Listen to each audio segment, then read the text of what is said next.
जय हिंद दोस्तों। मैं विशाल गुर्जर। सबसे पहले तो आप सभी का इस वीडियो के अंतर्गत हार्दिक स्वागत करता हूं। कई दिन से मैं यूट्यूब पर लाइव नहीं था, ना वीडियो बना पा रहा था, ना आपको कोई मैसेज दे पा रहा था। इसके लिए मैं आप सभी से माफ़ी चाहूँगा। इसके पीछे सबसे बड़ा रीज़न था कि मैं एमए की एग्ज़ाम मेरे चल रहे थे और एग्ज़ाम के बीच में मैं वीडियो नहीं बना पाया क्योंकि थोड़ी पढ़ाई में भी ध्यान दे रहा था। क्योंकि जब पिछले 3-4 महीने मैंने सिर्फ महिला आरक्षण के मैटर पर मुद्दे पर गुजारे, तो थोड़ा टाइम एग्ज़ाम को भी देना बनता था। इसलिए मैं 1-1.5 महीने से बीच में लाइव नहीं आ पाया, ना वीडियो भी बना पाया, कोई प्रकार का आपको मैसेज शेयर नहीं कर पाया। हालांकि मैं ट्विटर, व्हाट्सएप और टेलीग्राम पर बिल्कुल आप सभी के बीच में उपस्थित था। पिछले 4-5 महीने में अभी 2-3 दिन छोड़ दो, मतलब 2-5 दिन छोड़ दो, बाकी के मैं पिछले 4 महीने से लगातार ऐसा कोई दिन मेरा गया नहीं जिस दिन मैंने ट्विटर पर कोई पोस्ट नहीं लिखी हो या ट्रेंड नहीं चलवाया हो या किसी प्रकार का साथ नहीं दिया हो। 3-4 महीने से जब मैं बिजी भी था तो थोड़ा रिलैक्स ही बनता था, इसलिए मैं यूट्यूब पर वीडियो भी नहीं बना पाया। हालांकि सूचना मैं सब जगह दे पा रहा था सभी को। इसके बीच में मेरी तरफ से तो खैर नहीं हो पाई, लेकिन शायद आप सभी को एक और सूचना मिली होगी कि कुछ कंट्रोवर्सी हमारे बीच में कुछ हो चुकी थी।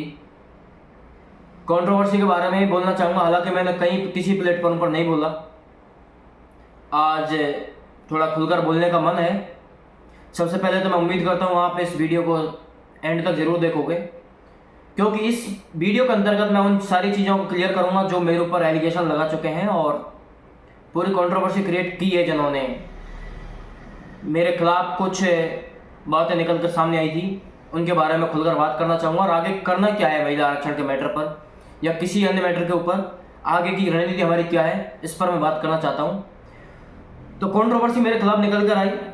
मेरे खिलाफ क्यों आई मुझे नहीं पता, मैंने कहीं किसी के बारे में बोला नहीं, लेकिन जब मैं 4 महीने से लगातार बिजी था, 20 जून का आंदोलन हो मनोज भाई का, इसके बाद में 4 जुलाई का हनुमान भाई का आंदोलन हो, 5 जुलाई का मनोज मीणा भाई का दोबारा जयपुर शहीद स्मारक पर आंदोलन हो, या फिर बाड़मेर में ज्ञापन प्रदर्शन का कोई मुद्दा हो, या फिर उनियारा जो आज लोग सोच रहे हैं कि भाई जहाँ पर उपचुनाव है वहाँ पर विरोध करना जरूरी है, हमारा विरोध करना चाहिए हमें। तो मैं आप सभी को बता दूं, शायद आप सभी को ये पता भी नहीं था। कई मेरे साथी AR मीणा भाई, राजू भाई और कई साथी थे, धनराज भाई, कई युवा साथी मेरे साथ थे। हम उनियारा के अंतर्गत ज्ञापन दे के आए। वहाँ पर हमने सद्बुद्धि यज्ञ भी किया था और कई तरीके से हमने जो भी वहाँ पर प्रोग्राम था वो सेट किया था और कई लाइब्रेरियों में गए थे हम, जहाँ कि आज लोग जाने से बोलते हैं कि यार भाई उपचुनावों में चलते हैं, वहाँ पर बीजेपी सरकार का विरोध करते हैं। वहाँ मैं करके आया था। उस टाइम आप किसी ने एलिगेशन नहीं लगाए, कोई मेरे खिलाफ नहीं बोला। सीधी सीधी बात मैं बोलूँ आपको, क्योंकि मुझे नेता बनना नहीं है, ना मेरा बनने का मन है नेता। फ्यूचर क्या डिसाइड करता है वो एक ऊपर वाले की सब मर्जी है, लेकिन मुझे फिलहाल नेता कोई बनना नहीं था और ना बनूंगा अब शायद में, क्योंकि वो एबिलिटी मेरे अंदर है नहीं जो लोगों में है। मुझे झूठ परोसना बिल्कुल नहीं आता। कई लोग इस बात से भी ऑफेंड हो जाएंगे। लोगों को जिनको नेता बनना था मेरे खिलाफ कंट्रोवर्सी करवा दी, विशाल भाई कुछ नहीं करते हैं, सिर्फ बोलते हैं, ये करते हैं, वो करते हैं। इन्होंने न्याय यात्रा निकाली, 2-5 बंदे आए, उसमें कुछ नहीं करते हैं। क्या किया है इसमें आज तक? मैं सिर्फ आप सभी के बीच का ही एक साथी हूँ। ना मेरा फैमिली बैकग्राउंड कोई राजनीति से है, ना इन नेताओं के मैं कभी संपर्क में रहा हूँ। मैं खुद के दम पर आज 2-5-7 हज़ार आदमी जो भी देखते होंगे मुझे, मैं शायद आप सभी के सपोर्ट से यहाँ आया और मैं आपको बोलता गया, आप शायद सुनते गए, इंटरेस्ट भी आता गया आपको, शायद मेरी कार्यशैली भी अच्छी लगी हो, आप जुड़ते चले गए। मेरी कार्य करने की शैली क्या है लोगों की बोलने की शैली क्या है इस पर मैं नहीं जाऊंगा। जिन्हें नेता बनना था उन्होंने मेरे साथ बहुत बड़ी एक अफवाहें छेड़ दी कि विशाल भाई साथ नहीं देते हैं, विशाल भाई साथ नहीं आ रहे हैं हमारे, जबकि मैंने ऐसा कहीं नहीं बोला। मैंने आपसे ही बोला था जहाँ भी महिला आरक्षण के खिलाफ बात होगी, जहाँ भी हमारे हकों की जो हक हैं उनकी बात होगी, हितों की बात होगी, मैं वहाँ सभी जगह उपस्थित रहूँगा। आगे भी रहूँगा, मैं आज भी हूँ, पीछे भी था। रही बात न्याय यात्रा की, न्याय यात्रा पर कई सारे साथियों ने एलिगेशन लगाए। मैं आप सभी से बोलना चाहता हूँ, वो एक मध्यावधि का दौर जिस समय आप सभी साइलेंट थे, कोई भी महिला आरक्षण के खिलाफ बोलना नहीं चाह रहा था, उस समय मैंने सिर्फ इस उद्देश्य से वो न्याय यात्रा निकाली कि आप सभी एक्टिव रहेंगे। सभी से आह्वान भी किया था मैंने, सभी जयपुर पहुंचो, क्योंकि हमने दौसा से न्याय यात्रा निकाली थी, जयपुर पहुंची थी हमारी। उसके बीच में हमें क्या परेशानी आई, बारिश, धूप, जो भी कुछ था, मेरे साथी भाई बनवारी डीग और भाई चंद्रवान भीलवाड़ा, आप सभी जानते होंगे उनको, कंधे से कंधा मिलाकर चले। भाई भूपेंद्र, कई साथी थे और कई साथी ऐसे भी थे जिनका मैं नाम नहीं ले पाया। सभी ने मजबूती से साथ दिया मेरा। जिस टाइम आप सभी सो रहे थे, महिला आरक्षण के मैटर पर एक भी व्यक्ति बोलना नहीं चाह रहा था, ना कोई नेता बोलना चाह रहा था, ना कोई और बोलना चाह रहा था, कोई युवा साथी भी नहीं बोलना चाह रहे थे। आज जो एक बिल से बाहर निकल कर आया ना, सिर्फ मेरे खिलाफ उंगली उठाने वाले, उन सभी से बोलना चाहता हूं, जिस समय आप सभी को पता नहीं था कि अब करना क्या है, उस समय इस चीज में एक्टिव था, इन्वॉल्व था। मैंने प्रत्येक आदमी से सलाह ली इस मैटर पर, चाहे पुरानी बीएसटी संघर्ष समिति रही हो, जिनके अध्यक्ष या फिर कई सदस्य जिला संघर्ष समितियों के अध्यक्ष। इसके अलावा हनुमान किसान भाई, जो आप सभी आज उनका सपोर्ट चाह रहे थे। इसके अलावा मनोज भाई, इसके अलावा आशु सर, तमाम जो इस महिला आरक्षण के मुद्दे पर बोलने वाले थे, उन सबके पास गया मैं, आमने सामने बैठकर मैंने बातें की। जो भी उचित निर्णय था आप सभी के सामने मैंने परोसा, लेकिन ये चीज़ें कईयों को हजम नहीं होती हैं। मुझे इस मुद्दे पर बोलना नहीं चाहिए था, लेकिन अभी भी कभी भी मैं बोलता हूँ। सिर्फ एक जो ग्रुप है मेरे खिलाफ हमेशा कई ग्रुपों में बोलता है, जैसे टेलीग्राम ग्रुप पर एक महिला रिजर्वेशन के नाम से, एक महिला आरक्षण के नाम से एक ग्रुप है, टेलीग्राम ग्रुप। उसमें मैं जब भी देखता हूँ हमेशा मेरे खिलाफ कोई ना कोई बातें बोली जाती हैं। कई बोलते हैं भाई आपकी जान चाहिए, कई बोलते हैं भाई विशाल भाई सिर्फ झूठ बोलते हैं, कुछ नहीं करते हैं। पहले तो जो सोशल मीडिया पर, जो इस यूट्यूब चैनल पर मैंने वीडियो डाली है, उस पर आज से पहले जाके देखो आप। 14 जून को ये मुद्दा हुआ था, महिला रिजर्वेशन सरकार की तरफ से घोषित हो रहा था। उस टाइम से लेकर 14 जून के बाद में मैं 17 जून से एक्टिव हुआ, और अभी तक इस पूरे मामले में मैं इन्वॉल्व हूँ। जहाँ मुझे ज्ञापन देना था मैंने दिया, जहाँ कई युवा साथी सो रहे होंगे, त्योहारों का एंजॉय लेते हैं, जहाँ मुझे कोई भी नेता मिलता है मैं हमेशा उसके सामने बातें रखता हूँ। इस 1.5 महीने का अंतराल में मैंने बीएसटी संघर्ष समिति के बारे में कई युवा साथियों को बीएसटी संघर्ष समिति में जोड़ा, जो आर्य संघर्ष समिति हम बना रहे थे। उसमें मैं प्रत्येक युवा साथी से, पूरे जिले के जितने भी युवा साथी थे उन सभी से बात करके और एक मजबूत टीम आप सभी के पीछे प्रस्तुत कर रहा था, क्योंकि आप सभी की तो आदत है सिर्फ उंगली उठाना। मुझे सिर्फ एक्टिव बंदे चाहिए थे, मैं सभी का साथ ले रहा था। मेरी बदकिस्मती कहूँ या कुछ भी कहूँ, सीकर और नागौर संघर्ष समिति मेरे भाई थे, कई युवा साथी, उनसे पूछकर मैंने बनाई। उसमें जो सीकर आंदोलन हुआ, उसमें मैं वहाँ भी पहुँचा था सीकर आंदोलन में, जिस दिन मेरी एग्ज़ाम थी। 14 तारीख थी, उसको मेरी एग्ज़ाम थी 14 सितंबर को। फिर भी मैं सीकर आंदोलन में मेरी एग्ज़ाम ख़त्म करके और 1 घंटा पहले एग्ज़ाम छोड़कर और सिर्फ सीधा सीकर पहुँचा। लेकिन वहाँ पर महिला आरक्षण के मुद्दे को छोड़कर सिर्फ और सिर्फ बीएसटी संघर्ष समिति पर उंगली उठाई गई, जो हम नहीं बना रहे थे। मैं कभी इन चीज़ों में पड़ा नहीं, धीरे धीरे इन चीज़ों का अनुभव ले रहा था। और कई युवा साथियों को जोड़ने का काम कर रहा था। मैंने वो थोड़ा स्लो कर दिया, क्योंकि फर्स्ट दिन ही सीकर आंदोलन के अंतर्गत बोला जाता है कि बीएसटी संघर्ष समिति आपकी कहाँ है, कोई भी काम नहीं करना चाहता है। जबकि जो अनाउंसमेंट कर रहे थे इस चीज़ का, उसके जस्ट बगल में बीएसटी संघर्ष समिति सीकर के जिलाध्यक्ष थे। उन्होंने इस मैटर पर एक लफ्ज भी नहीं बोला कि मैं भाई आप सभी के साथ में उपस्थित हूँ। शाम को उनका भी इस्तीफा आ जाता है। कोई बात नहीं, मैंने वो चीज़ें थोड़ी साइड कर दी और अपने आप को रिलैक्स किया कि भाई जब लोगों का इंटरेस्ट नहीं है तो आप क्यों इन फालतू की बातों में अपना टाइम खराब करते हैं। और युवा साथी जो साथ नहीं देना चाहते हैं वो सिर्फ उंगली उठाते हैं, क्योंकि घर पर बैठकर सिर्फ सोशल मीडिया पर लिखना धरातल पर कभी उतरते नहीं हैं। सोशल मीडिया पर बोलना ये चीज़ आसान होती है। इसके बाद में एक और नई कंट्रोवर्सी आई फिर दोबारा से मेरे खिलाफ एलिगेशन लगने लगे, क्योंकि परमिशन का मैटर था। मुझे 7 तारीख से पहले हनुमान किशन भाई हैं, उन्होंने मुझे ही बोला था और साथियों को बोला था कि परमिशन लेके आ जाओ आप सभी। मैं परमिशन लेने के लिए चला गया। कई युवा साथी सिर्फ पुलिस आयुक्तालय जयपुर के अंतर्गत प्रवेश नहीं किया और सिर्फ बाहर गेट पर बैठकर फोटो खिंचाई और सीधा घर चले गए। ये बोल दिया कि हमने परमिशन एप्लीकेशन लगा दी है परमिशन की, और परमिशन मिलती है नहीं मिलती है वो एक अलग बात है, और जहाँ तक नहीं मिलेगी। इस बीच में मैंने भी 7 तारीख को परमिशन लगाई। पहले मैं 10 और 11 तारीख ले रहा था, लेकिन टाइम का अभाव था, क्योंकि 7 तारीख को परमिशन ले रहे थे और 2-3 दिन उसमें लगते, तो 10 तारीख को ये चीज़ें पॉसिबल नहीं थी। इसलिए मैंने टाइम 15 अक्टूबर का रखा।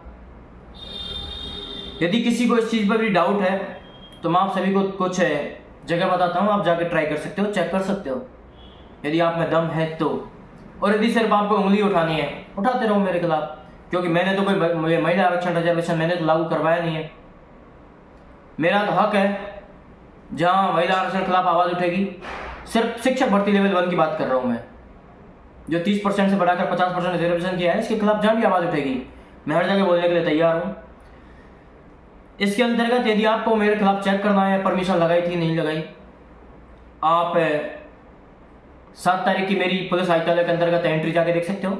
रूम नंबर 15 में शंकर जी और कल्याण जी बैठते हैं, जो परमिशन पर अंतिम कार्रवाई करते हैं आईपीएस साहब के सिग्नेचर के बाद में। उन सभी से आप जाकर ट्राई कर सकते हो। 7 तारीख को मैं उनके पास गया, परमिशन की एप्लीकेशन लगाई मैंने और सोशल मीडिया पर डाली मैंने आपको। 7 तारीख को मैंने इसलिए नहीं डाली क्योंकि मुझे ऐसा डाउट था शायद नहीं मिलेगी परमिशन, इसलिए मैंने नहीं डाली। इसके बाद में 8 तारीख को मुझे विधायकपुरी थाने से कॉल आता है कि आपको बयान देने हैं। मैं 8 तारीख को विधायकपुरी थाना पहुंचा। इसके बाद में मुझे 10 तारीख को कॉल आता है ट्रैफिक पुलिस कार्यालय यादगार, जो अजमेरी गेट पर है, वहाँ पर मुझे बयान देने थे। वहाँ पे मैं 10 तारीख को गया। रूम नंबर आप 19 में जाकर ट्राई कर सकते हो, चेक कर सकते हो मैं गया हूँ नहीं गया हूँ। इसके बाद में 11 तारीख को मैं दोबारा आयुक्तालय की तरफ पहुँचा। वहाँ पे जाके देखा तो 11 तारीख को भी छुट्टी थी, 12 को छुट्टी थी, 13 को छुट्टी थी।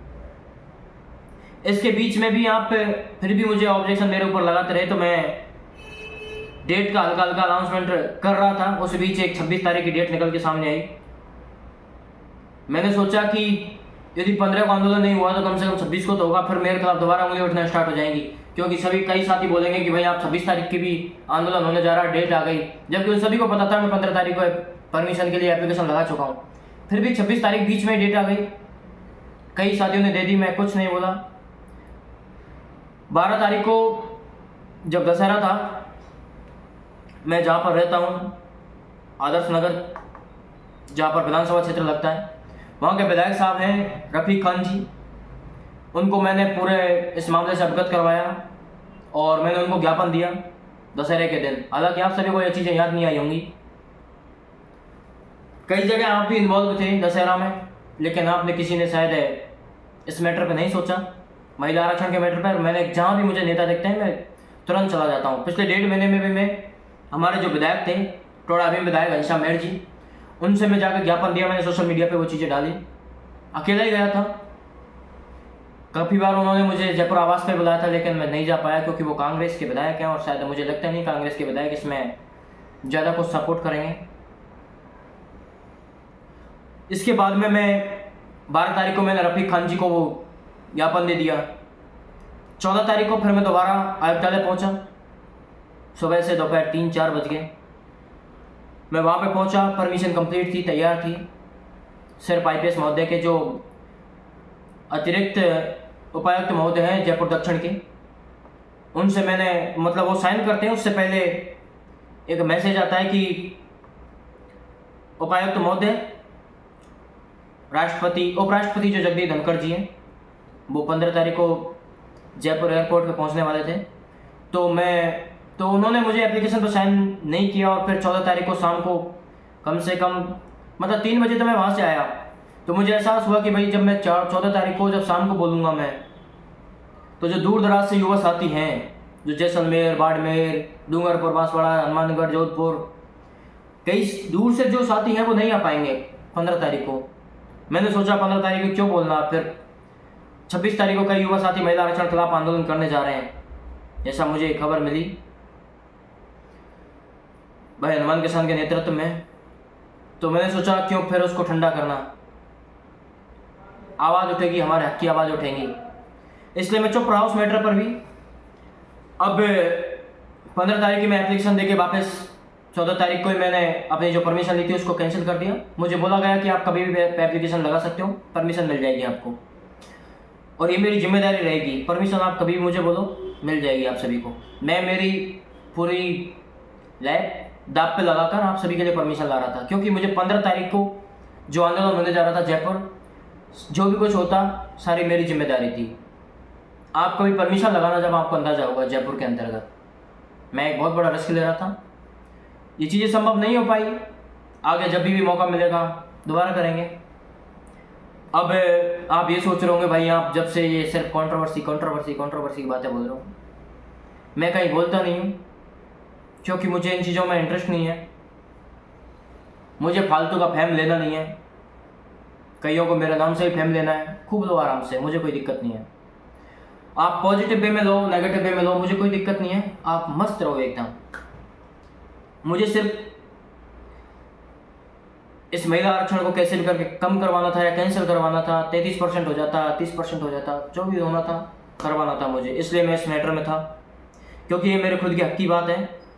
मैं जब 4 महीने दे चुका हूँ, आप सभी शायद 1-2 दिन जयपुर आए होंगे, कहीं प्रदर्शन में भी गए होंगे, ज्ञापनों में भी गए होंगे, मैं बाड़मेर तक गया, उनियारा गया, जहाँ भी जाना था मुझे गया वहाँ पे। इसके बाद में आप सभी से मैं कहना चाहता हूँ आगे क्या इस मैटर पे मैं बात करना चाह रहा था अभी। तो सबसे पहले शायद 26 तारीख को जयपुर में कई युवा साथी आंदोलन करने जा रहे हैं, मैं उनका खुल कर सपोर्ट करता हूँ। 26 तारीख को मैं आप सभी के बीच में उपस्थित रहूँगा। यदि आंदोलन जयपुर में 26 तारीख को हुआ तो, या फिर कभी भी जयपुर में कभी भी आंदोलन हुआ, आप मुझे कभी भी याद करना।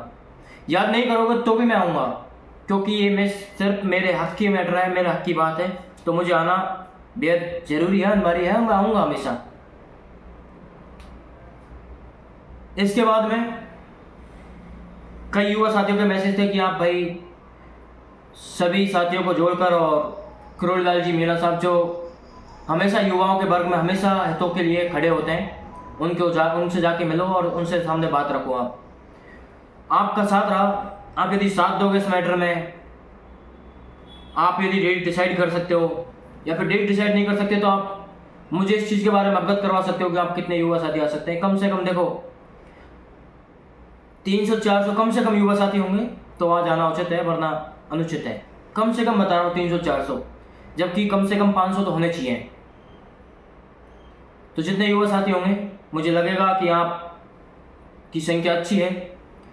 करोड़ीलाल जी मीणा साहब जो कैबिनेट मंत्री हैं, सॉरी, उनके बीच में हम सभी चलेंगे, हमारी मांग है उसको रख देंगे, या आप जहाँ की कहोगे मैं तैयार हूँ। यदि ये सब चीज़ भी इम्पॉसिबल रही तो एक बार ज़रूर जयपुर में परमिशन लेकर दोबारा एक बार ज़रूर आंदोलन करेंगे, ये मैं आप सभी को वादा दे करता हूँ, वचन देता हूँ मैं आप सभी को। और इसके अलावा देखो ये चीज़ें चलती रहेंगी, महिला आरक्षण का मुद्दा हम उठाते रहेंगे। जब भी ज़रूरत पड़ेगी मुझे आप सभी याद कर सकते हो, मैं हमेशा आप सभी के बीच में उपस्थित रहूँगा। इस जो महिला आरक्षण था उससे पहले मैं क्या करता था आप सभी को पता है, जब पता भी नहीं होगा तो आप यूट्यूब पर चेक कर सकते हो। रेगुलर मैं पढ़ता, यूट्यूब पर साइकोलॉजी की क्लासें हैं, कई टॉपिकों को मैं कहूँ कि मेरे खुद के नॉलेज के लिए यूट्यूब पर डालता था, और वो चीज़ें मैं रेगुलर करूँगा अभी भी, क्योंकि देखो लोगों का काम है बोलना, और 4-5 महीने मैंने दे दिए, उसके बाद में जब एलिगेशन मेरे पे लगते हैं तो संभालना भी ज़रूरी है। ये एक हल्का सा मुझे हिंट मिली कि आप कितना भी साथ दे दो, नेगेटिव बोलने वाले बोलते रहेंगे। हालांकि नेगेटिव बोलने वाले कम हैं, मुश्किल से 5-7 लोग, पॉजिटिव हज़ारों की संख्या में है। तो मैं आपको ये तो कंफर्म बोलता हूँ, मैं महिला आरक्षण के खिलाफ हमेशा आवाज़ उठाता रहूँगा, बोलता रहूँगा। जहाँ मुझे मौका मिलेगा आप सभी के बीच में उपस्थित रहूँगा। नहीं मिल पाऊँ छोटा भाई समझ के माफ़ कर देना। और यूट्यूब पर महिला आरक्षण के खिलाफ भी बोलते रहेंगे हम, और तमाम सोशल मीडिया अकाउंटों पर, ट्विटर पर मैं भी बोलता रहूँगा। ट्विटर ट्रेंड चलवाना होगा उसकी मैं बोलता रहूँगा। इसके बाद में जयपुर यदि 26 तारीख से आंदोलन रहा, मैं पूरी तरह बोल रहूँगा। यूट्यूब पर साइकोलॉजी की जो भी मुझे, देखो किसी को पढ़ाना तो मुझे नहीं आता खैर, लेकिन ये सब चीज़ मैं मेरे नॉलेज के लिए कर रहा हूँ, और नॉलेज के लिए मैं पहले कर रहा था। मेरा ये उद्देश्य बिल्कुल भी नहीं था कि युवा साथी इससे, हालांकि देखो जो फ़ायदा लेना चाहता है वो लेगा, मैं इतना कोई ब्रिलियंट हूँ नहीं। मैं मेरे नॉलेज के लिए, नॉलेज गेन करने के लिए चीज़ें कर रहा था, और आगे भी करता रहूँगा। और इस बीच कोई मुझसे गलती हुई हो, आपका भाई माफ़ी चाहता है। जब भी मुझे याद करोगे हमेशा आगे मिलूँगा आपसे। आगे की रणनीति आप पूछ रहे थे, 26 तारीख को मैंने बोला 26 तारीख को जयपुर में आंदोलन होता है, दिवाली आप सभी के बीच मनेगी, कोई टेंशन नहीं है, आपका भाई हूँ। इसके बाद में यदि आप उससे पहले भी या उसके बाद में भी आप करोड़ीलाल जी मीना के आवास पर मिलकर सभी पहुंचना चाहते हैं, आप सभी के बीच तैयार हूँ। यदि ये सब चीज़ें संभव नहीं हो पाई, खुदा न खास्ता, तो एक दिन जरूर जयपुर परमिशन लेकर हम आंदोलन करेंगे। तमाम चीज़ें आप सभी को समझ में आ गई होंगी। मेरी किसी से कोई अनबन नहीं है, कोई कंट्रोवर्सी नहीं है। कोई खुद आगे से बोलते हैं मुझे, या फिर कई ग्रुपों में मेरे खिलाफ बोलते हैं, बोलने दो, इनका बोलने वालों का काम है बोलना। मुझे सिर्फ पॉजिटिव लोगों की तरफ देखना है। मस्त रहिए, मैं किसी से ऑफेंड नहीं हूँ, सभी भाई हैं हमारे। जो भी चीज़ें होंगी सभी के बीच में होंगी। नहीं बोल पाऊँ तो थोड़ी मजबूरी समझ लिया करो, क्योंकि जब 4-5 महीने में लगातार दे चुका हूँ तो 1-2 दिन देने से, 1-2 दिन नहीं उपस्थित रहता हूँ तो क्या दिक्कत है? कोई दिक्कत नहीं है। आप सभी तो हो, आप सभी साथ दे सकते हो। जो भी होगा आप सभी को बता दूंगा मैं, और मैं मेरी तरफ से क्या कर सकता हूँ वही बता दूंगा मैं। आपको क्या करना है वही बता देंगे हम। आने वाले संडे को ट्विटर ट्रेंड रखते हैं। जो भी नेता है, मीडिया वाले, उन सभी को बोल दिया जाएगा। शाम को 7 बजे हमारा ट्विटर ट्रेंड का टाइम रहेगा, 7 से 9 बजे तक का बीच का टाइम। जो भी गलती हुई हो मुझसे हाथ जोड़ के माफ़ी चाहता हूँ, आपका भाई हूँ। और मैं कोई बाहर से नहीं हूँ, मुझे नेता बनना नहीं है। जिन्हें नेता बनना है वो खूब बने, शुभकामनाएं मेरी उनको। मुझे इस बीच पढ़ना भी होता है, क्योंकि आप सभी, मुझे पता है सभी, अभी रीट की विज्ञप्ति भी जल्दी आने वाली है, जो पात्रता है उसकी, ऐसा गवर्नमेंट ने बोला है। मुझे लगता नहीं हालांकि जल्दी होगी। और हाँ, एक मैटर और की, जो लेवल 1 मतलब BSTC जो DLED कर रहे हैं फर्स्ट ईयर वाले, वो कई युवा साथी परेशान हो रहे थे।